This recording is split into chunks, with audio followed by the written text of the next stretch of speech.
Hello friends, Uma Tak art and education में आपका पुनः स्वागत है।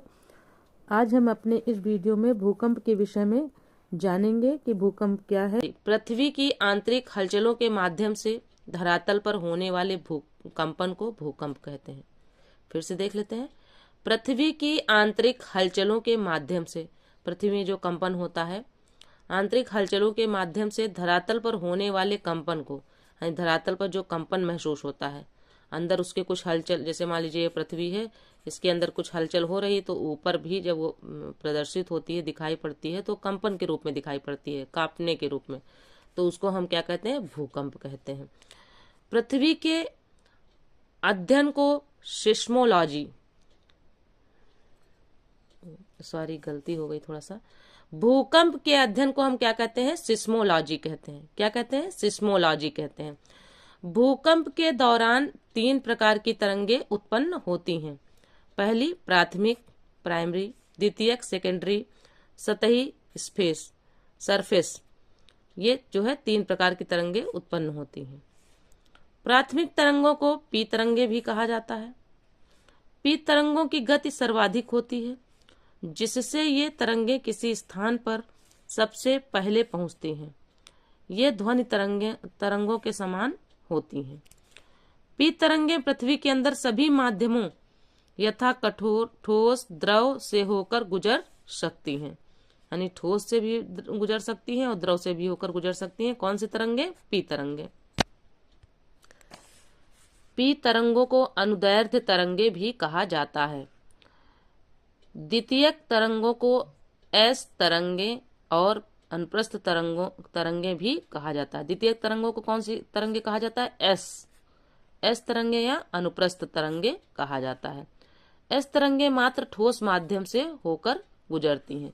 जो एस तरंगे होती हैं वो केवल ठोस से माध्यम से होकर गुजरती हैं, और जो पी तरंगे होती हैं वो ठोस और द्रव दोनों से होकर गुजरती हैं। एस तरंगे प्रकाश तरंगों के समान होती हैं। किन तरंगों के समान होती हैं? प्रकाश तरंगों के समान होती हैं। सतही तरंगों को एल धरातलीय लंबी तरंगे भी कहते हैं। सतही तरंगों को एल तरंगों का एक प्रकार रेलाइक वेव्स भी है। एल तरंगों की खोज AEH लब ने किया था, जिसके कारण इसे लब वेव्स भी कहा जाता है। एल तरंगे धरातल तक ही सीमित होती हैं। एल तरंगे कहाँ तक सीमित होती हैं? धरातल तक ही सीमित होती हैं। एल तरंगे ठोस, तरल तथा गैस तीनों माध्यम से गुजर सकती हैं।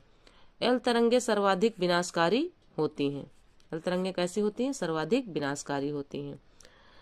भूकंप के उद्भव स्थल को भूकंप मूल फोकस कहते हैं। भूकंप मूल से PS और L तीनों प्रकार की तरंगे निकलती हैं। भूकंप अधिकेंद्र से 105 डिग्री और 145 डिग्री के मध्य का क्षेत्र, जहां कोई भी भूकंपीय तरंगे अधिलेखित नहीं होती। P और S तरंगों के लिए छाया क्षेत्र शैडो जोन है। आगे देख लेते हैं। भूकंप मूल से ठीक ऊपर पृथ्वी की सतह पर स्थित वह स्थान जहां सर्वप्रथम भूकंप का उद्भव होता है, वो भूकंप का अधिकेंद्र कहते हैं। अधिकेंद्र पर पी तरंगे सबसे पहले पहुंचती हैं। समुद्र के अंदर भूकंप द्वारा उत्पन्न लहरों को सुनामी कहते हैं। समुद्र के अंदर जो भूकंप द्वारा उत्पन्न लहरें हैं उनको सुनामी कहते हैं। सुनामी जापानी भाषा का शब्द है। भूकंप तरंगों को सिस्मोग्राफ नामक यंत्र से नापा जाता है। यानी भूकंप की तरंगों किससे नापते हैं? सिस्मोग्राफ से नापते हैं। भूकंपों को मापने के लिए रिएक्टर स्केल, मर्केली स्केल तथा राशि फेरल स्केल का प्रयोग किया जाता है। यानी भूकंप को नापने के लिए किस प्रकार की स्केलों का प्रयोग किया जाता है? रिएक्टर स्केल, मर्केली स्केल, राशि Feral scale. Ring of fire या ज्वाला वृत्त या अग्निवृत्त प्रशांत महासागर क्षेत्र में भूकंप तथा ज्वालामुखी से प्रायः प्रभावित परिक्षेत्र हैं। एक बार फिर से देख लेते हैं। रिंग ऑफ फायर या ज्वालावृत्त या अग्निवृत्त, ज्वालावृत्त कहें या अग्निवृत्त कहें या रिंग ऑफ फायर कहें, ये क्या होते हैं? प्रशांत महासागर क्षेत्र में भूकंप तथा ज्वालामुखी से प्रायः प्रभावित परिक्षेत्र होते हैं। प्रशांत महासागर परिक्षेत्र में संपूर्ण विश्व के लगभग 90% भूकंपों का अनुभव किया जाता है।